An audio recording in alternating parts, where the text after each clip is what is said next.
まず丸い番線からまずまっすぐにしました。ダブルで祝いろうぜっていう樽巻きと、この1本に対して締める一本締め、もう一つはこういった箱縛り、この3種類を今から教えていきます。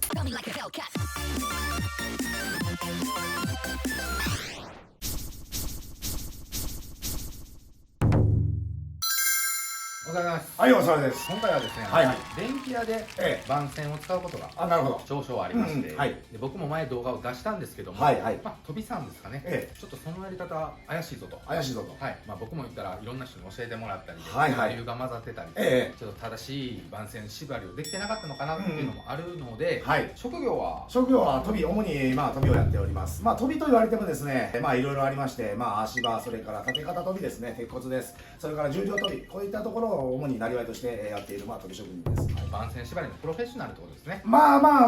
そうですね。はい。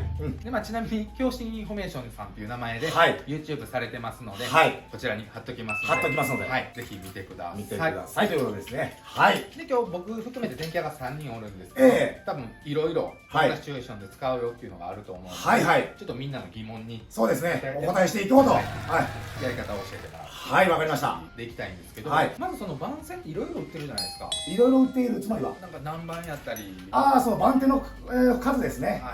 番手であったり、規制で売られている箱番線であったり、丸く束ねてやられる丸番線、そしてから一本物で売られて切られている切り番線と、番線もこの3種類ありますんで、切り番線はちょっとね、建設土木では使わないですね、造船の方になっちゃうんですけれど、今はね、丸番線であったり、規制の乗率番線ですか、そういったもので説明できたらなと思ってます。お願いします。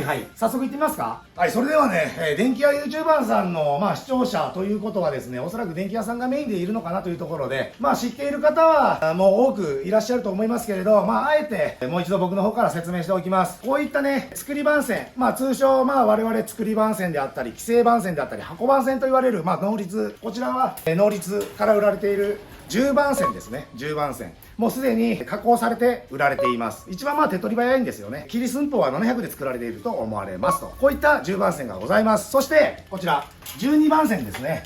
丸で巻かれている12番線。そしたらこの12番線、10番線はねえのかという話なんですが、ございます。12番線と10番線がございます。そしたら10番線、12番線って言ってるけど、それとつまり何ぞやという話なんですけれど、要は太さです。太さ。10番線は、この能率で言うと 3.1。あとはそうですね、箱番線も横綱番線であったり足バネであったりってなってきます。いろいろありますけれど 2.8 ミリであったりいろいろ違います。ここにあるのは能率番線なんで 3.1 ということで10番線です。10番線。そしてこの12番線、これは 2.6 ミリです。2.6 ミリ。つまり番線というのはですね、番手というのは数が多いほど細くなります。数が若くなるほど太くなります。で、飛びの場合はこの番線3つの番線を使い分けます。つまり8番線、そして10番線、そして12番線と。つまりどういうことかというと、これから12番線、13、14、15、16といくんですけど、そうなっていくと、針金と言われるものですね。皆さんご存知の針金であったり、結束線であったり、そういったところまで続いていくものなんですね。それのある段階での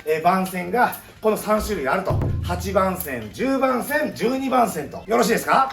はい。そして今日使うのはこの10番線と12番線を使って講習の方でやっていこうと思います。お願いします。お願いします。ちょっと僕たち電気屋からの質問なんですけど、はい、この丸巻いてる状態の丸番線をよく飛びさんとかがこう加工してベチベチしてこういう形にされてるんですけど、こういう形にどうやったらいいのかなってなるほど。分からなくて。そうですね。そしたら番線の作り方からいきましょうか。今ですね、いい質問があったんです。つまりゼネコンで働かれている電気屋さんないしはいろいろな職方さんたち、組の倉庫行きますとこういった形で置かれてますよね。こういった形で番線って置かれてると思います。丸番線に限っては。そしたら今の質問なんですけれど、このまま置かれている番線ではちょっと締めにくい、締め方がわからない。やっぱりこの加工番線、作り番線、箱番線で慣れている僕たちは縛るとこ行くまでにちょっと面倒くささも感じるしわからないから難しいという質問を受けました。それなんですけれど、そしたらですね、ちょっと実演を交えてこの番線作ってみましょうか。はい、お願いします。それではね、今から作っていこうと思うんですけれども、ちょっとこれ見てください。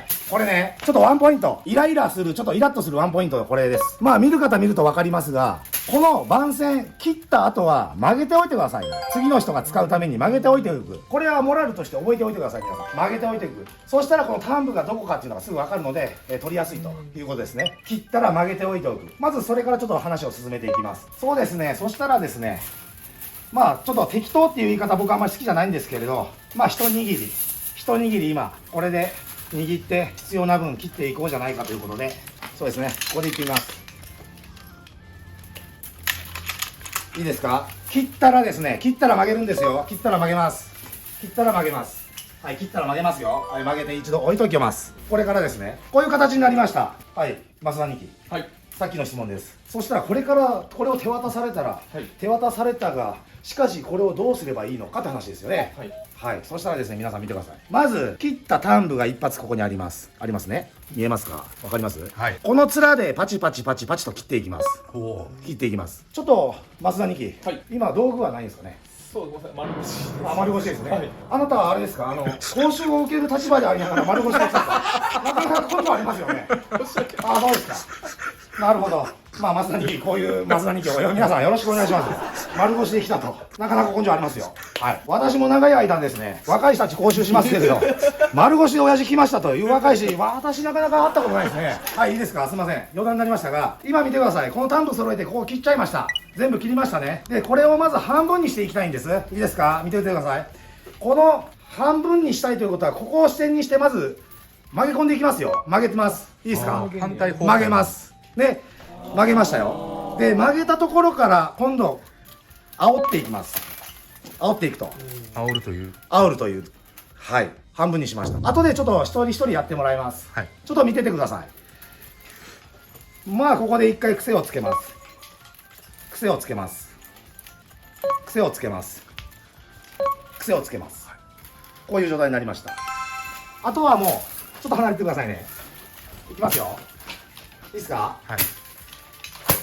叩きます。叩きます。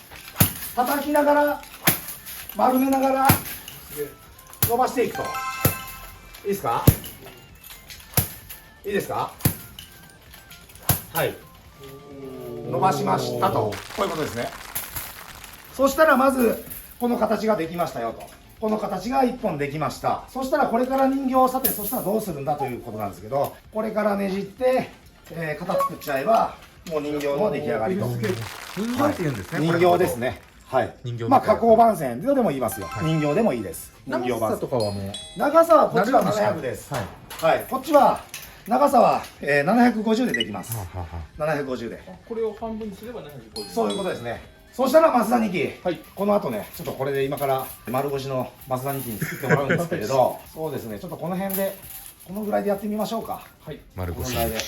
丸腰ということなので、ちょっと自分でこういうことかなと思う感じでちょっとやってもらっていいですか。はい。講習を素手で着てることに関してはどうですか。素手で講習に来てることに関しては。舐めてますかね。はい。見てください。素手ですからね。でもあれか、デポイントが。そしてまたは半袖と、はい、そしてまたシャップかぶって裏さんすからね、これ舐めてますからね、世の中で。そこから電気屋学んでいきます。そうですね、学ばないと、申し訳ないです。5輪っかぐらいでいいですか。ああ、もう5巻きでも6巻きでも。多いと曲げにくいかなと。まあまあそういうこともありますね。でも多い方はもう30本40本でやられますよ。はい、叩いて伸ばされます。まあその辺でいってみますか。はい、それでもう切っちゃってください。自分がこの辺かなっていうところでこの面ですね。はい、切っちゃっていいです。はい、ちょっとやりにくいですね。ここで合わせれば。そうですね。一気に切るんですね。はい。一気にでも1本ずつでも2本ずつでも。はい。全部切ろうとしなくてもいいですよ。慌てなくていいです。1本ずつでもいいです。僕らこれ使い慣れてないですよね。結構硬いですね。さっきスパスパ切ってはったからいけるんかな。あ、そうですね。舐めてもちょっとこうなりますからね。経験をものを言わしてましたからね。そうですね。はい、切りましたというところでまだ切れてはないのかな。切れてはないですね。まだ1本残ってますね。こういうところですよね、やっぱり。すべて舐めてますよね。そしてまたそういうところで切るでしょ。もう早これバラバラになってるわけですよね。皆さん見ててください、ちゃんと。これは切った面はちゃんと合わすと。ね。急がなくていいですよ。ゆっくりやってくださいね。慌てなくていいです。決して慌てなくていいですよ。そうです、そうです。ちゃんと面合わせておきましょう。トントントンと合わせておきましょうと。あったところで切っちゃいますか。おそらくまあその、面は出来上がった時の面はもうちょっとバラバラになっちゃいますけど、まあ仕方がないというところで、こんな感じかなというところ、そうですね、掴んでいただければいいです。はい、そうですね。端部はしっかり曲げておきましたというところでこれを置いておきます。はい、そしたらですね、この端部を合わして、まずここかなというところ、ここかなというところをちょっと、持ってもらって、反対に折り曲げましょう。そうですね。そのまま自分の手前の方にぐーっと曲げてください。そうです。すると見てください。今これ名前言ってもらいました。そしたら袴のようになりましたね、これ。はいはい。これはちょっとダメな例です。つまりどういうことかというともう一度いきますよ。丸いものを曲げました。こういうことですね。横に今曲げました。そうですね。横に曲げてこのスナップ効かしてこの感覚ですよ。感覚。はい。ちょっとやってもらいましょうか。もう一回癖ついちゃったんでどうでしょうね。めっちゃむずいな。そうです。合ってます。そうです。合ってます。合ってるけど最初一回癖ついちゃったんで、それを踏まえてもう一回いきましょうか。もう一回。はい。ちなみに今の失敗したままやったらどうなってしまうんですか？別にどうってことはないです。ただこれで作ってはい兄貴できましたと持っていってから行った時にはこの番線で引っ叩かれますっていう時代でした。もっと言うとこれ見てください。この端部が揃っていない、長さが揃っていないことに関して、てめえこんなのクソアホかとそういうところですよ。これ本当にもう皆さんこの番線で泣かれます。本当に涙を流して泣こいます。それぐらいそうですね、登竜門。なぜかというとこの番線で人の命を預かってるわけです。そうですね。そうですね。そしてもっと言うと、見習い、それからもっと言うと下積み時代というのはこういった番線を兄貴に渡す。つまり何が言いたいかというと、自分がお客さんが望んでいる商品製品を作れないわけですよね。作れない。だから兄貴や親父にそれを託すものとして自分のそこで働いているその一人区という人区を兄貴親父が稼いでくれてるわけですよ。その兄貴に向けてこういった番線渡すのはどういうことやという話ですよね。そういったことを今の若い人教わってるんでしょうかね。はい。って言ってる間にね、増田2期がなんかはい、大丈夫ですか？両方合わせるの大変ですね。両方合わせなくていいです。片っぽだけ合わせれば大丈夫です。はい。で一分の好きなところでこの辺かなっていうところでもう切っちゃってください。そうですね。はい、教え方も優しくなりましたね。これ昔ならもう増田2期コブが5、6箇所できてますよね。はい、申し訳ないです。そしてどちらか端部を一回きれいに合わせちゃいましょう。トントントンと合わします。はい、そうですね。端部を面に合わしましたと。こっからがむずいんですよね。そうですね。これから大体この辺かなっていうセンターでもってそこを視点にクッと曲げてみてください。はい、OK です。で今度自分の方に引きながらこう前に出す、引きながら前に出す感じ、イメージ。そうです。最初より良くなりましたね。もうあと少し何回か繰り返すと揃った曲げができるようになると思います。一発でいくつまでちょっともう一回やってみますか。はい。おそらくもう感覚はつかんだと思います。でもこうへんな最後が。そうですね。難しいですよね。これ簡単にやられるとやっぱりうちら若いし時代に見習った時の涙が無駄になっちゃうわけですよ。なかなかできないもんなんですよ。ちょっと手貸しましょうか。いきますよ。もうちょっとなんです。考え方としてはこういうことなんですよ。はい。いいですか？全然違う。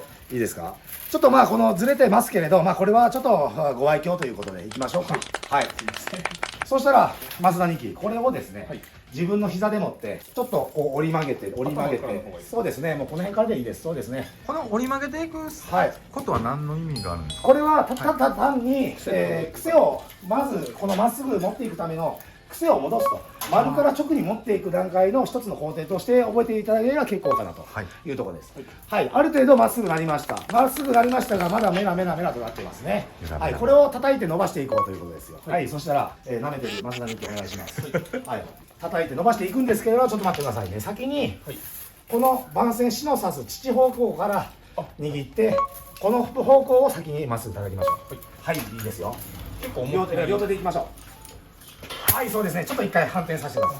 全体そうです。それを繰り返しましょう。はい、さらに反転させてまっすぐしていくイメージです。はい、はい、OK です。そんなもんで大丈夫ですよ。1回ずつ反転させていってるんですそうです。反転というかもう本当に気持ち丸めながら叩いていくと。で今おそらく握られているのは何本かな、8本程度でしょうか。8本程度なら3回で1回もうそのまっすぐ持っていきたいなというところですね。イメージは 3回引っ叩くと。で行きました。でもう一回反対ぐるりと反対させて、そうです。そして今度はここをまっすぐしましょうということです。この父のところをまっすぐしていきましょうというイメージですね。はい、1回もうちょっと力入れちゃっていいです。パーンと反転させながらまっすぐしていってください。そうです。はい、 OK です。もう一回いきましょうか。そこではい、いいですか？だいぶまっすぐなりましたよね。はい、最初にしては今日初めてですよね。初めてにしてはいい出来だと思います。はい、まっすぐできました。まず丸い番線からまずまっすぐにしましたというところまで来ましたよ。はい、そしたらいいですか、これから1本ちょっとどれでもいいんで取ってください。で、この形人形を作っていただきたいんですけれど、ちょっと頭こういう風にねじってんのかなっていうところでちょっと一回ねじってもらっていいですか。これを作っていただきたいです。どこでも違うな、型ができないですね。はい、ちょっとやってみましょう。無理くりでもやってみましょう。はい、こういう感じですか。ちょっとはい、2枚で。はい、今増田2機が作ったものです。これが既成の能率番線10番線です。こちらはまあ12番線なんですけど、丸番線から今伸ばした番線と、こっちは既製品、こっちは増田2機が作ったものというところで、ちょっとでかく見えるかなって感じですか。そうですね、父の部分がでかく見えるのかなっていうところですね。で、私これ今たまたま作っていただいたんですが、多いのはねここなんですよ。このねじり方を右左分からずにこの加工される方が多いと。これ飛びさんでもいます。ちょっとそこを一つねポイントとしてあげて、どういう風にするのかっていうのを一つね、今から伝授いたします。いいですか。今のは反対やったんですか。今の正解は正解ですね、はい、こういうもう、作り番今1本の丸番線から作りました。ただもう目安としてはですね、わかります。例えば右左にしましょうか。はい、どうしましょう。右側もうしましょう。右左にしましょう。はい、でこう思った時に左側が右の上に交差あやを食わすと。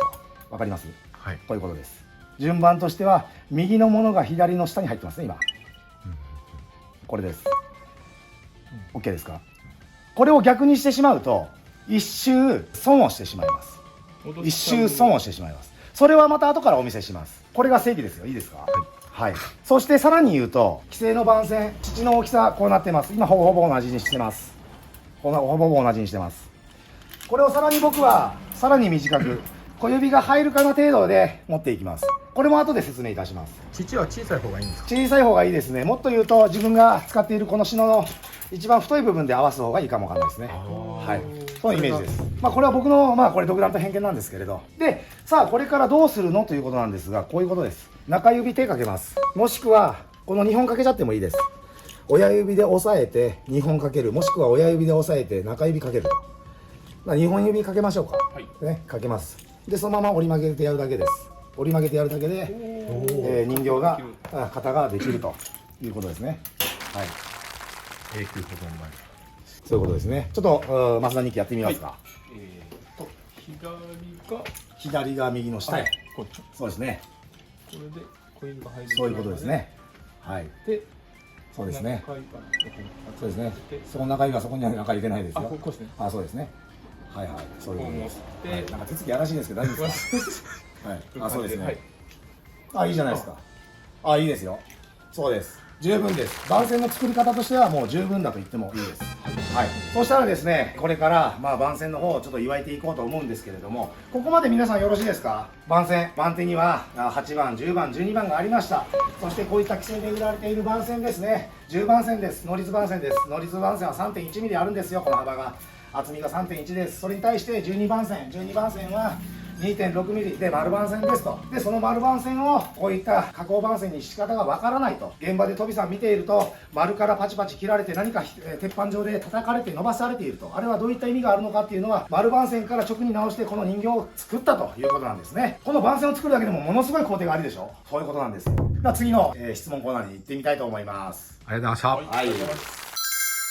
カッシー、ちょっと自己紹介してもらった方がいいですか。そうですね。はい、カッシー自己紹介お願いします。ありがとうございます。空調屋のカッシーチャンネルのカッシーです。はい、カッシーチャンネルのカッシーということで、はい、またそしたらゆうさんまた出してあげましょう。はい、はい、ということです。空調屋さんということで、そうですね、配管や鉄管ですか、はい、そういったものを小箱してまとめてクレーンで養生したり、手渡ししたり、担いで担って歩いていったり。もしくは小箱したままその日置いて帰ったりということで、巻きつける番線を使ってってことはよくされていると思うんですが、はい、どういったことで、今回どういったことを習いたいということでしょうか。正直その自分らなりに、はい、マイナスドライバーとかでギュッて締めたりするんですけど。何もマイナスドライバーで番線とかふざけてんのかって話ですね。番線いいんですよ。鉄筋で巻かれてもいいです。マイナスドライバーでもいいです。でってもドライバーというのは使い道としては何でしょう。はい、ネジを締める。ネジを締めるものですよね。はい。これは何で締めないといけないかというと、はい、篠です。篠ですよね。はい。はい。そういうとこですよね、まず歌詞。はい。間違ってるのは。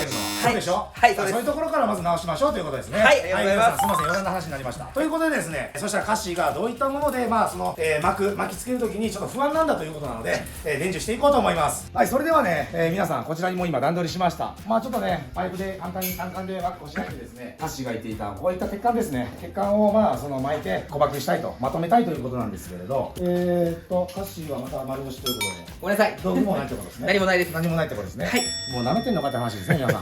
もう冗談じゃないよって話なんですけど、まあこの篠でね、まあこれわらび上田なんですけど、上田の篠でちょっとやってもらおうと思います。はい、よろしいですか。ここに今数本の1,2,3,4,5,6,7,8本のまあ太さそれぞれ径が違う鉄管が8本ございます。まあこれをですね、今から丸めて湯いていくんですけれど、ちょっと見てください皆さん。まあこういったね、さっき、丸番線を引っ叩いてまっすぐ伸ばした番線、まだこれ人形父は作ってないですよね。まあこういったものをここに置きます。でこういったものを一つまとめるにはどういったものが必要かというと、番線でいうとこれ半巻きがあればいいわけですよ。こと足りるわけですね。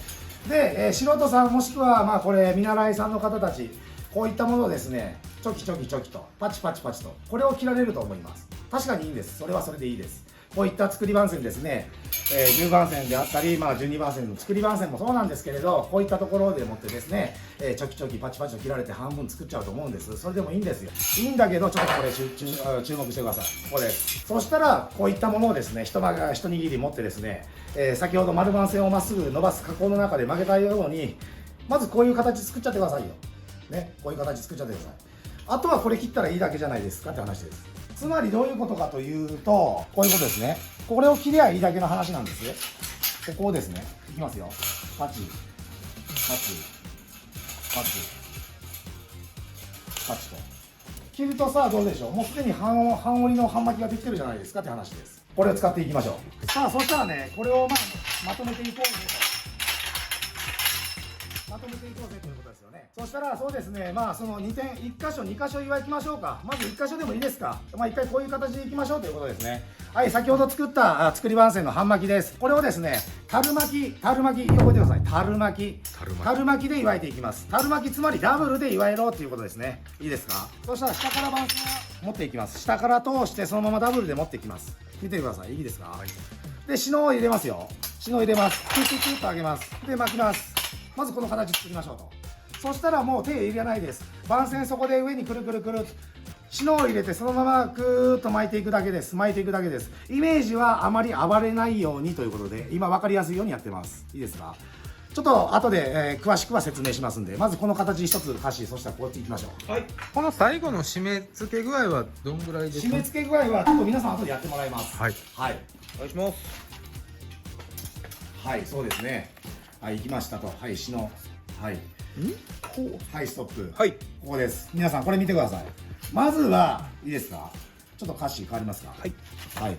まずはですね、今下から通して父のまあ僕から見て、右側に持ってきてます。これをまず左に持っていきましょう。左に持っていこうということですね。はい。やってみましょう。そうです。左に持っていってちょっと一回締めてください。こうかなっていうのを自分でこういう風にするのかなっていうところです。はい。あ、いいです。もう自分なりにちょっと締めてやってください。今樽巻きやってます。樽巻きです。つまり半折りにした番線2本を一緒にまとめて縛っている。これは樽巻きと言います。はい。樽巻きです。ちょっと見てみましょうか。はい。そしたら僕のと一度比べてもらいたいんです。僕のと比べてもらいたいです。まあなんとなくは縛り方としてはまあ似通ったことになってますよね。縛れてるんです。実際これで縛れてます。縛れてるんですけれど、もう一度僕いきます。何が言いたいかっていうのはその次話します。ちょっと切らせていただきますね。歌詞の番線切りました。そしてもう一回いきますよ。そのまま続けていきます。続けていきます。何が違うかっていうのをそこでちょっと結んでください。はい、トギさんのね、トギさんの縛り方ちょっと結んでくださいね。いいですか。はい、何が違うかったんでしょうかって話です。上に引っ張りました。引っ張りました。はい。はい。そしたらそれ今一つ分かりましたね。引っ張りました。はい。そのイメージでもう一回やってみましょう。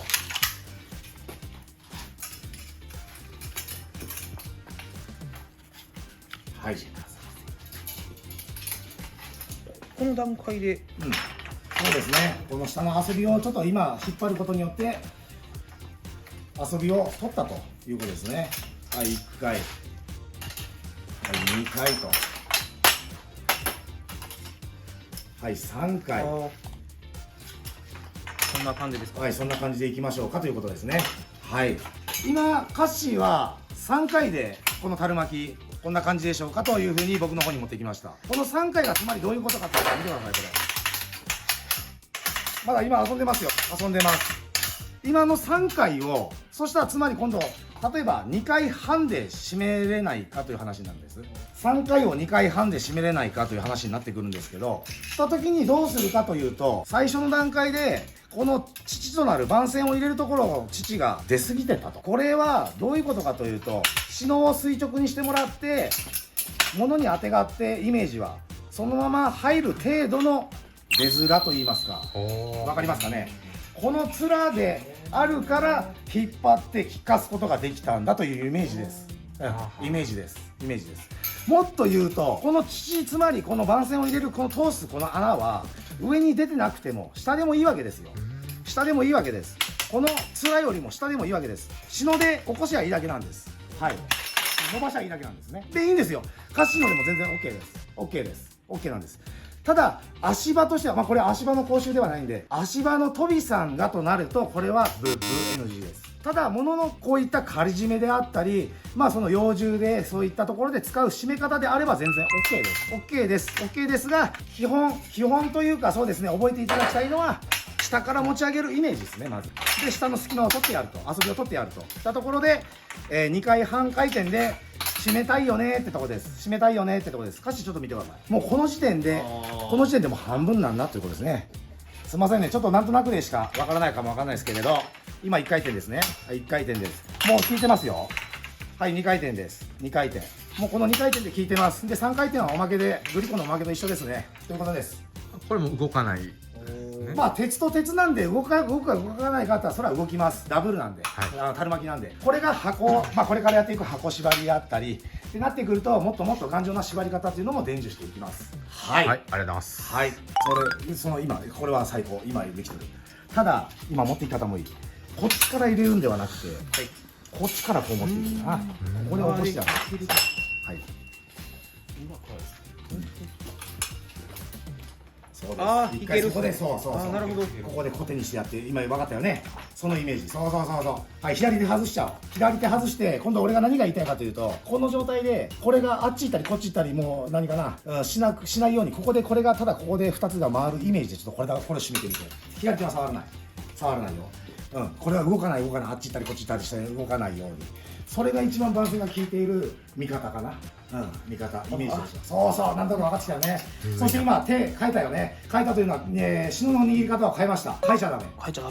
もっと厳密に言うと、例えばこれ一番難しいの、実はこれが番線の基本なのね。基本で、何が基本かっていうと、樽巻き、この後ね一本締めっていうのをやっていくけれど、ここで遊びを取りますよね。取りました。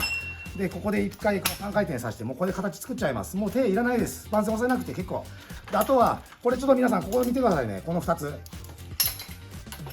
これはもうそのままそこで回すイメージ、ぐーっと回すイメージ、イメージね。番線ぐっちり効いちゃうから、そのイメージで。ただこうなっていって、例えば左手でこうあとは行くとか、こうなっていて、こうあと手をこうまたこう握り返すとか、そういうことはしないようにってこと。入れたら入れたところ、刺したら刺したところで回す、回転さすだけ。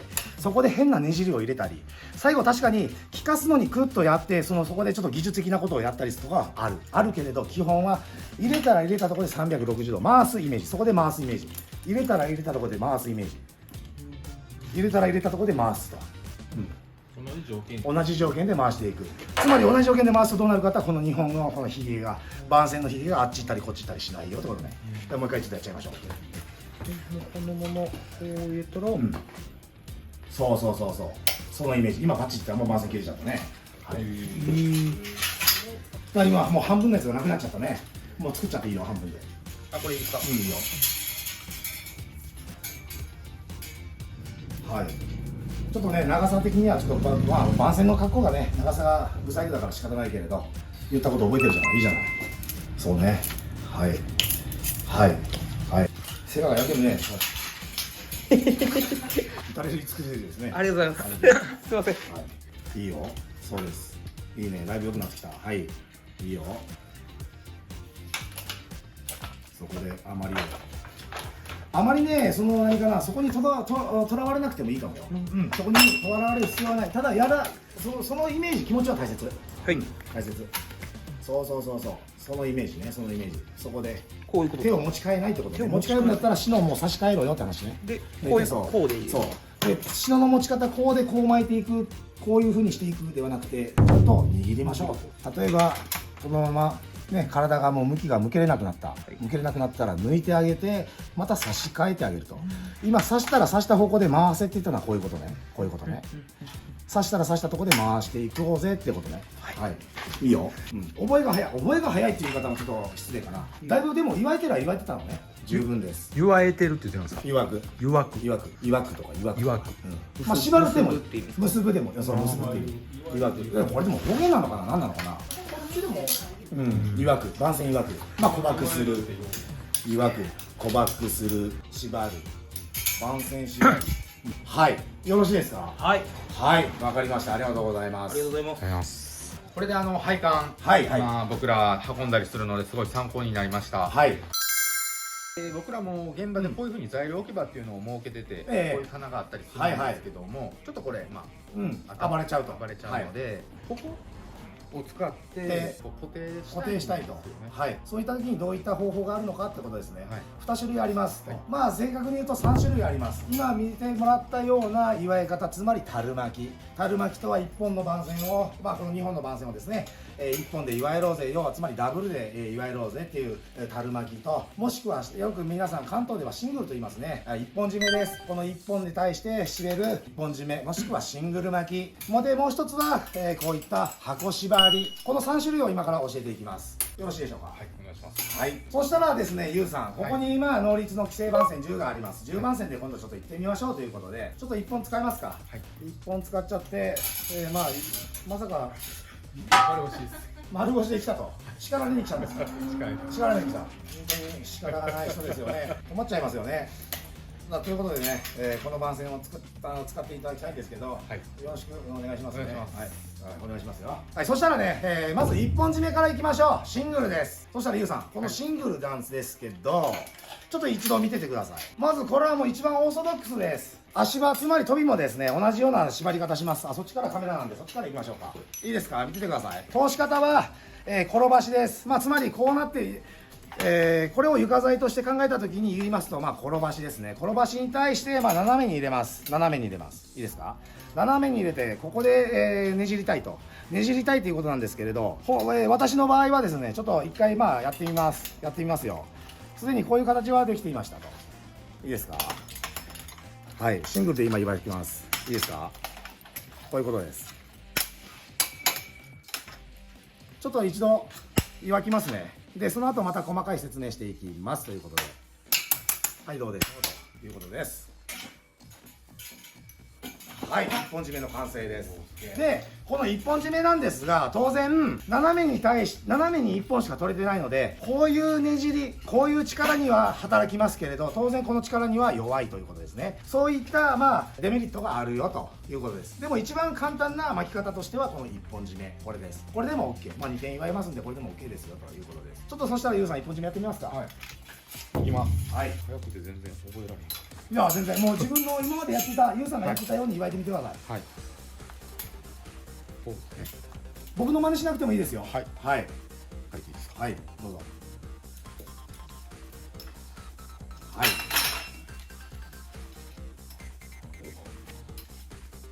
はい。もう点数にもならないですね。点数にもならないんです。はい。もう出直してこいっていうレベルでしかね、申し訳ないです。ですね、いろいろちょっとこれは教えがいがあってですね、まず、そしたら基本形としてねじりからいきましょうか。まず1本いきますよ。斜めに通しました。番線のこの角です。物の角。物には絶対丸でも角になるところありますからね。角となるところがありますから。角で交差させてねじります。1回。2回いいですか？半時計回りです。はい。ねじります。そこで篠を入れて、はい、折り曲げる。それから支点となるところ、いいですか、支点となるところどこでしたか。物の角ですよね。支点に向けて返していく。ここ見てください。今本線が、このひげが本線の中に入っています。これが番線の巻き方の一つコツです。ポイントです。はい、いいですか。そのまま続けていきますよ。続けていきます。巻いた時にもうあとはそのまま素直に巻いていけば中に入っていくんで、何も気にしなくてもですね、番線が番線を殺してしまっちゃうんですね。はい、そのイメージでゆうさん、やってみましょう。はい、今の1回で覚えられると、これ飛びの値打ちがなくなるんですけどね。まず斜めに行って、はい、こうして、はい、反時計回りでしたよね。そうですね、そのまま回しちゃってください。でもこれ時計回りか。はい、回すんですが、はい、ちょっと待ってください。はい、今開いちゃったまま回してますね。これをこのイメージで回しましょう。はい、そうです。で、そうです。2回。はい、2回。まあ2回、3回、4回でもいいです。はい。はい、そしたらそれに番線ちょっと篠でやってみましょうか。こうやってましたよね。はい。こうして折り曲げる。折り曲げて。折り曲げる。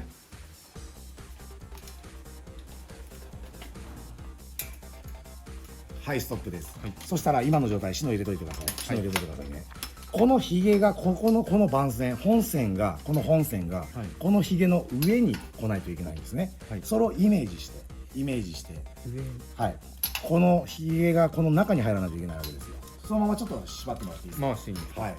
ちゃんと意識してくださいね。ちゃんと意識してくださいよ。はい、そのままいくとクソになるんですね。はい。はい。でんでん虫と言ったりクソと言ったりします。いいですよ。いいですよ。やってみてください。そうです。今もうちょっとで入りかけてたんですよ。わかります？で今もうちょっと一回戻してみますか。負けてないと。意外とこれ難しいでしょ。はい。はい。ちょっともう一回いきますよ。はい。ちょっと長めでいきましょう。はい。はい。これでやってください。斜めにかけて、この角のとこで。はい。そう開いちゃダメです。開くから先でんでん虫みたいなことですね。縦に。こういうことです。こうやってこう巻くんではなくて、縦にっていうか、こう細く長くというイメージかな。あまり絞らなくてもいいんですけど。そうです。巻き方逆ですけどね、それ。反時計回り。はい。そういうことです。そういうことです。はい。はい。で、篠を入れて折り曲げると。篠を入れて折り曲げる。折り曲げたところで曲げたこの手は持っときましょう。逃げないようにまず。はい、これは持っときましょう。持ちっぱなしで、そのまま、そうですね。ここの角起点にして、てこの原理ですよ。手首に力入れたまま入れたところで360度回していくイメージで。そうです。その番線とユウさんの気持ちが一つになると、来た、それ気持ちが一つになった。そういうことですよ。今なってる。そう、それ。ちょっと形は悪いんですけど。悪いけど全然、来たよ。今手にぎっちり来てますよね。来てますよね。それです。もう一回ぐらい。はい。だいぶ形には良くなってきた。形が全然良くなってきた。良くなってきた。うん。緩いとかはまあ確かにあるかもわからないけど、形は今この形でいいよと。さあ、そしたらそれからもっと伸びしろ、今いろんなポイントがありましたね。はい。そういったところをどんどんその悪かったところをイメージしてなくしていけば、もうパリッと一発のユウさんも明日から飛び職人です。そんなすぐなっていいんですか。そういうことですね。もう一回いきますか。はい。お願いします。はい。縦向きに、反時計回りやからこうですね。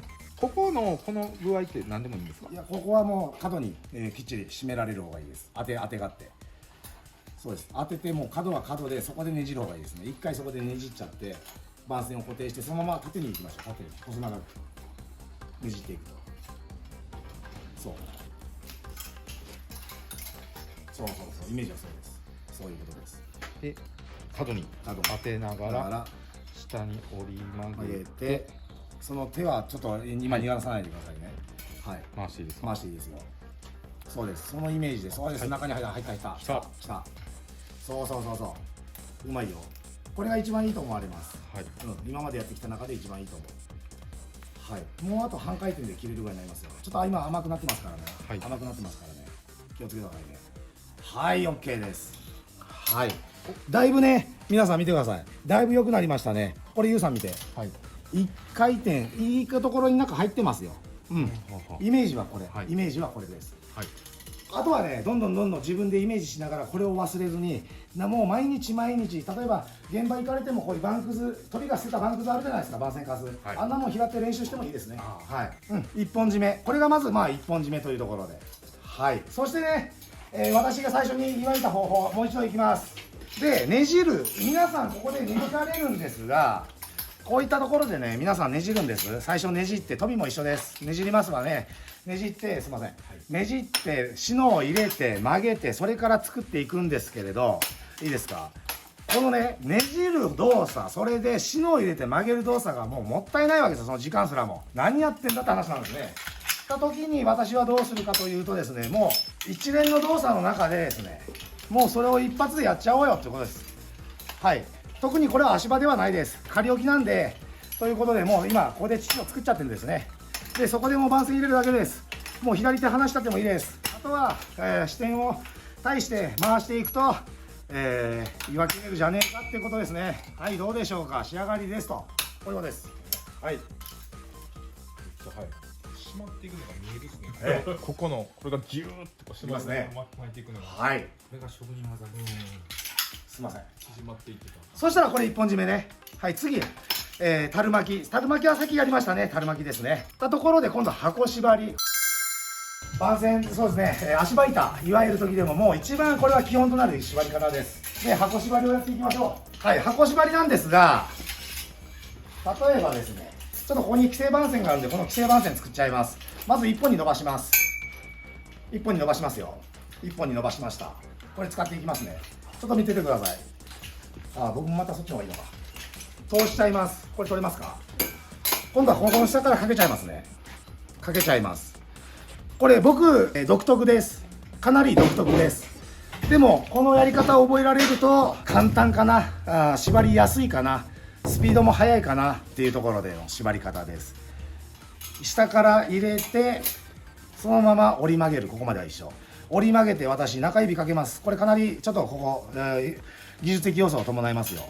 持っていきます。下から2本持ってきました。かけてやります。はい、ここにシノを入れちゃいます。いいですか？はい、シノを入れて、これでもうここを起点に先ほどの一本締めと一緒ですね。これで祝いていきましょうよということです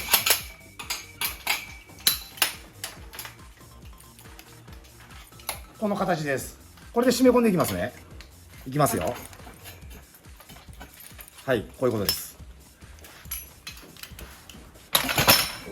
はい、もうこれは足かけられても何しても大丈夫です。すげえ。4点シーン。で、今回、その形はちょっと変わるんですけれど、ユウさんにやってもらう巻き方があります。これちょっと難しいんで、これやらせてもらえないですね。これはちょっと、また次回ということで申し訳ないです。はい、難しいんで、ちょっともうちょっと簡単な、こういった規制番線でもっと簡単にいける方法を説明します。斜めに対して、転ばしに対して斜めにかけます。伸ばさんでいいんですね。伸ばさなくていいです。はい、かけます。斜めになってますよ。つまり長い短いになりますよ。かけたところでそのまま素直に、巻くと。いいですか？巻いています。いいですか？これ皆さんやってもらいますからね。そのまま持ってくると。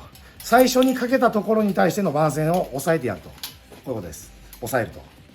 はい。距離難しくなってきますね。いいですか？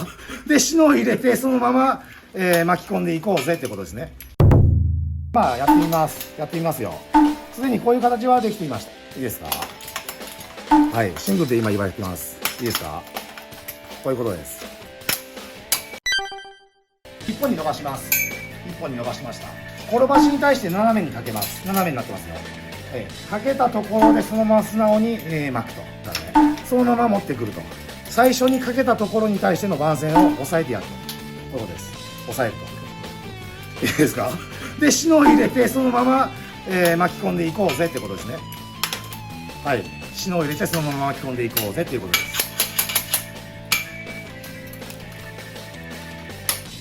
OK ですかね。OK ですかね。理解してますかね。はい、箱縛りです。まだ立やってみます。はい、お願いします。はい、やってもらいましょう。ちょっと場所変わって、そしたらそっちでやってみますか。はいはい、こうですね。そうです。で、長い方支点となるところの角まで持っていきましょう。この、父の元を角まで持っていきましょう。持っていきましょう。角まで行きましょう。角まで行きましょう。はい、そうです。でこれをこうですね。はい、そうです。はい、そういうことです。で、はいこうして持ってきました。こいつもですね。そうです。それでこの番線の上で押さえて、一度そこで仮で止めておきましょうと。ねじっちゃってもいいです。一回邪魔くさかったら縦に。はい、縦に。はい、そうです。はい、それでも大丈夫です。はい、ということですよね。はい、そしたらそこに篠を入れていくんですけれど、はい、どういう風に入れましょうか。そうですね。はい、そうです。そういうことです。そうです。はい、今これで約 1回転回しているところなんですけど、そこで番線の遊びを直しましょう。つまりここですね、この遊びを直しましょうということですね。はい、叩いてもいいです。手で直せるなら手で直してもいいです。叩いてもいいです。はい、そういうことです。持っててもいいんですか？持ってても大丈夫です。はい、それでもうその時点で左手はもう持つ必要はないです。効いてるんで。はい。で、あとはですね、もっと正確に言うと、このパイプ転ばしに対してこの乳が真ん中にあるのか、右にずれてるのか、左にずれてるのかによって、また戻った時に遊んでくるので、それをちょっと見てもらっていいですか。パイプに対して乳がどっちになってますかという話ですね。左に寄ってますね。で、それをまっすぐ、直しましょうと。はい、叩いてです。叩いてまっすぐのまま直しましょう。よければ締めましょうということです。まっすぐなりました。はい、そしたら、決めちゃいましょう。はい、そうです。はい、聞きましたね。はい、いいじゃないですか。はい、いいですね。もうこれで足場としても、使えますからね。足場としてというのは、これが、足場、板であったとしてもですね、使えます。はい、もう一回やってみますか。はい。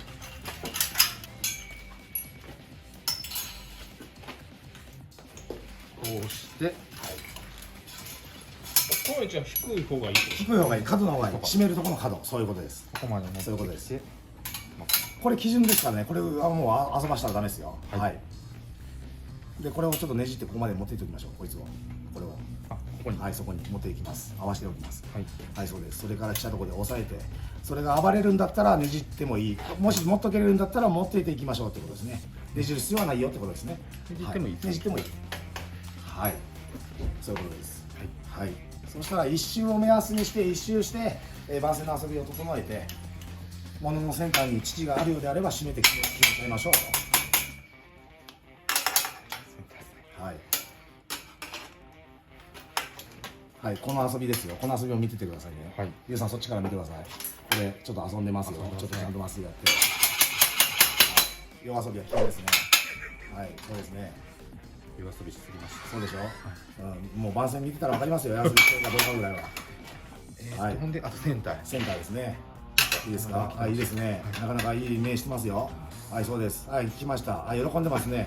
番線の声をまず聞いてくださいね。はい。そしてあと物のその気持ちを考えてあげると。はい。そこの気持ちが一つになるといい番線が縛れますんで。やっぱ社長ぐらいになると声が聞こえて。まあそうですね。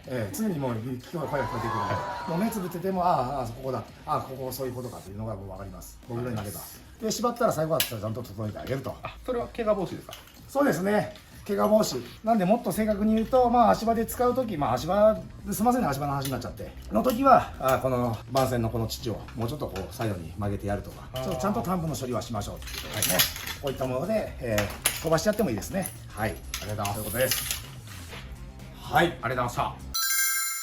いろいろやり方を教えてもらって、はい、僕たちのレベルがそうですか。そうやって言っていただけると光栄です。勉強してます。ちょっと、画面では伝わりにくいところやっぱり番線なんであると思います。あると思うけど、今の感覚をね、ゆうさん覚えてて、もうちょっとした隙間時間ですよ。隙間時間に、何でも縛る、何でも曰くっていうことを日々やっていくと、もう一発に番線なんかちょっと縛れるようになります。はい。全然 OK ですよ。はい。京信さんの方では番線縛りはやってないです。はい。っていうのはですね、ちょっと話長くなるのはもう本当申し訳ないですね。っていうのはやっぱりその皆さんがもうやり尽くされてるんでっていうところです。なのでもう私がですねそこへ出てきてやる必要もなかろうということですね。まあこれ僕の持論です。なんでもう、他の方たちのを見て、習ったらいいんじゃないかと。まあ今回はねゆうさんとまあ僕がこういったコラボで番宣ということだったので初めて番宣することになりました。はい、ありがとうございます。で最後に、はいちょっと電気屋でよくあるパターンあるんですけど、はい例えばここに、これが障害物、ああこれがですか。はい、障害物で。でこの上には照明器具であったり、なるほど何か交換したいんですけど、はいはい。ああそういうことですか。はい脚立を飛ばしてそこへ2板もしくは3板4板で行った時に、その縛りたいということですね。はい。ああ2板が来ましたよと。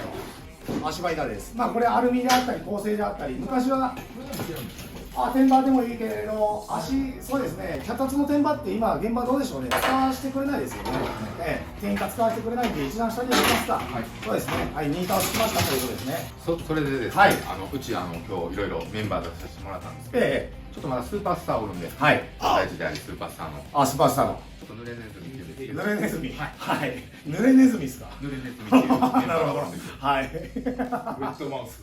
伝授してもらえたら、いいですよ。お願いします。お願いします。はい、濡れネズミさん。はい、お願いします。はい。つまりはこういった脚立でまあこういったもので障害物があって、脚立に対してまあ今2板飛ばしましたけど、こういった時に縛る祝い方を伝授していただきたいと、いうことですね。はい。そういうことを時々そのね人にまあそのお願いをするにはまず道具がまずないよね。丸腰で来ちゃいました。そして手袋もあります。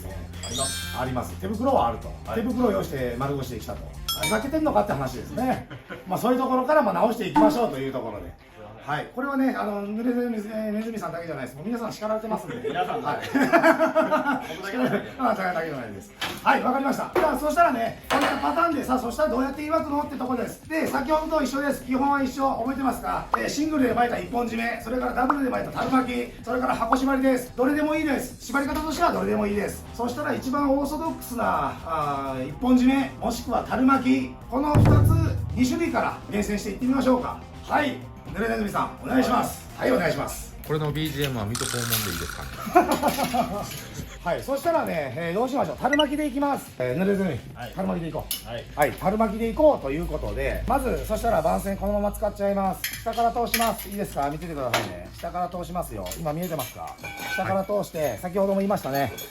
つらと同じでもいいです。ちょい出たぐらいでもいいです。まあこの辺で目安でいきますか。はい、今この角度です。この出面です。下でいうと篠先がちょろっと覗くかなっていうところです。覗くというのは入るかなっていうところですね。はい、今ちょっと少し覗いてますね。そういったところで目安でいきましょうということです。はい、樽巻きいきますよ。いいですか？はい、そのままかけちゃいますね。はい、そのままかけちゃいますよと。はい。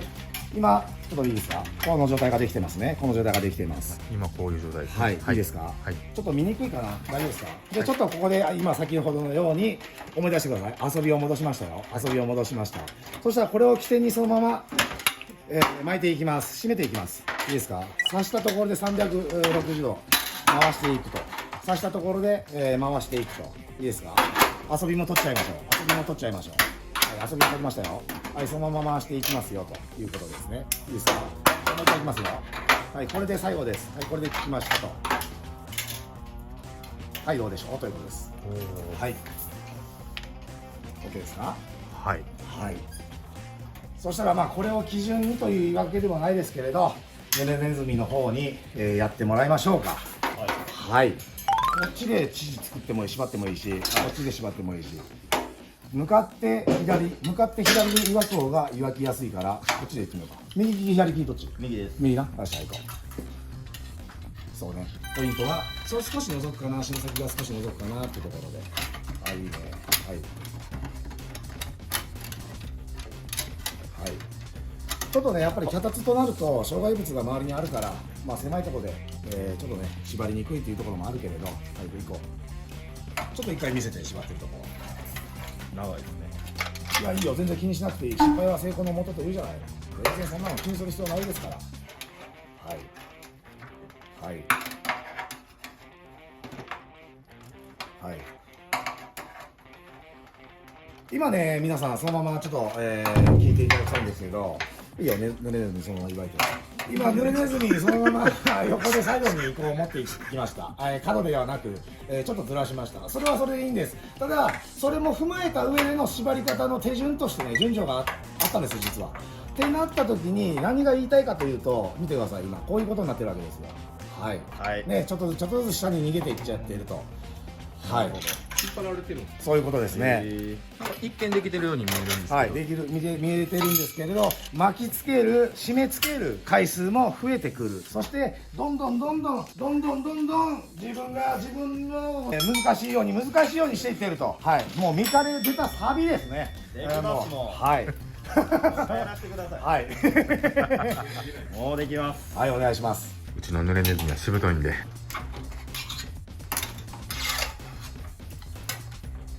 うん、いいよ。そうです。はい。ここまでは OK。ここまでは OK。うん、覗いた。で、下の遊びを今締めたね。そうだ。はい。確かにね、むずいの。このパターンって難しい。うん、難しい。うん、そうだ。それならまだまだ全然 OK。はい、ちょっとそこで一回シノ抜きましょう。抜いて、今このダブルになっているここね。この隙間をちょっとトントンと直して。はい、トントンと直して。で対してここがもし良ければそれで行こうぜってことですね。はい、良ければそのまま行っちゃおうと。で残りの遊びを締め上げて、はい、どうでしょう。 OK ですか。はい、そしたらこの出ているタンブ目ついたら危ないんで、閉じちゃおう、もしくは切っちゃおうってことですね。はい、そうです。もうね皆さんここまでいけば本当に十分ですよ。樽巻き、はい、いいと思います。いいと思います。ただね、ちょっと濡れるのちょうだい。ただね、これ実は最後がもう一発効いてなかったんですね。はい、もう本当に全然それはそれで問題はない。足場として全然使えるレベルということです。これ本当に番線ってね、何回も言われてください。そして何回もねじ切るぐらい番線練習してください。切らないと覚えないです。切れる番線って何かというと、切れるポイントを分かっていないと、一番効いている状況で受け渡す、相手に次の業者に渡すことができないということですね。この上で皆さん作業されますよね。作業されます。足場というものは、1日で例えばかけて1日でばらすこともあれば、2日でばらすこともあれば、10日でばらすこともあれば、1月2月3年と1年3年と長い間ずっとかけている時があります。当然この上ではいろんな多職多業者がですね作業するわけですよ。足場当然揺れます。揺れた時にやはりね、番線鉄なんで生しなんでね緩んできます。ただそういったところ組む時に皆さんがですねこういったところの配慮をして締め上げておくことによって、1日でも2日でも1月でもその延命さそうぜっていう意味合いを込めてですね、こういったところちょっとポイントを一つねチェックされて締められるといいんではないかというところで、はい、濡れる最高。はい、ありがとうございます。はい、今回は番線講座ということで、はい、ちょっと僕ら電気屋 YouTuber って感じでみんなでやってるんですけど、どうでした？楽しかったです。楽しかった。楽しかったです。楽しかった。いや、その命を預かるって言葉聞いて、いや、すごい真剣にやらなあかんねんなと思いましたね。うん、ほんまにね、すごい応援になりましたね。はい、そうね、まあそういうところの話をするとまたちょっと長くなったりとかして、ちょっとまた気持ちもね熱くなったりとかすることがあるんで、ゆうさんは今もうおそらく僕がね言わんとしてることが分かると思います。なんでちょっと手短にということで、この後またちょっとゆうさんとの事務所を使って、僕の今度チャンネルの方で、今皆さんね若い子たちもう不主流になってますよ。このデニムですよ。そして私これ七分昔からの格好なんですけど、昔からの格好っていうのもちょっと変わってはきてるんですけれど、こういったね時代の流れの中で服装のこの変化であったり、そういう職人のその価値観であったりっていうところの話ができればと思います。ってことで京新さんの同時というか多分日はずれるんですけど、この動画の URL 貼っとくんで見てください。お願いします。で今日出てくれたみんなもインスタとかで活動してまして、リバティ、カッシーに関してはYouTube もやってます。で増田ニキとみんなの増田ニキ貼っときますんで、京新さんもねインスタ結構更新されてますね。そうですね、更新してますよ。はい、頑張ってます。こちらも貼っておきますので、ちょっと今日面白かったなと思ってもらえた人はフォローとか高評価押してもらえたら嬉しいです。はい、じゃあ次回京新さんのチャンネルでお会いしましょうということで、いいですか皆さん。それでは皆さんご安全に。とりあえず面白くしたいです、電気屋を。